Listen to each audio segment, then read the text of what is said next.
शीत सत्र के दूसरे दिन दक्षिण नागपुर के विधायक मोहन मते अलग विदर्भ को लेकर अपनी भूमिका स्पष्ट की।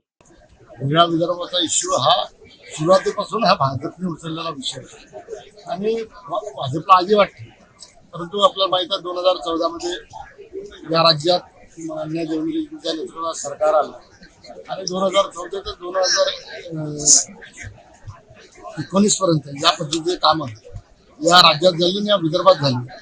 त्याच्यामुळे हा विषय थोडा थांबला होता, परंतु त्याच्यानंतर 5 वर्ष कुठल्या 2.5 वर्ष महाविकास आघाडीचे होते।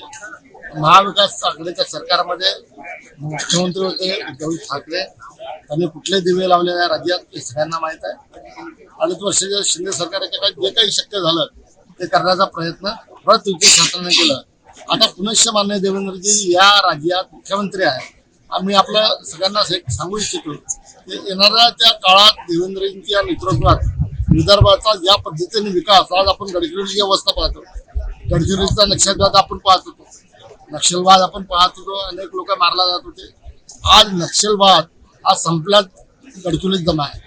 त्याच्यामुळं त्या लोकांना मुख्य प्रवाहात आणण्याची जबाबदारी हे माननीय देवेंद्रजींनी घेतली।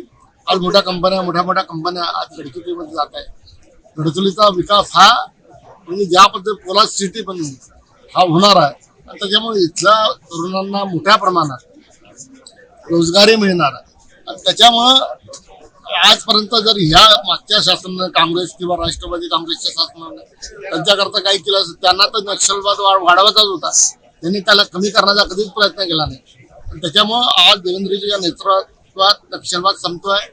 सगळ्या इथले तरुणाई मोठ्या प्रमाणात कशी या राज्याच्या विकासात सहभागी होतील असा त्यांचा मानस आहे। मोहन भाऊ हे एजेंडामध्ये होता बीजेपीचा, हा एजेंडा बनून हा जो जेव्हा आम्ही करू शकणार आम्हाला असं वाटतं त्या दिवशी वेगळा विदर्भ होऊन जाईल।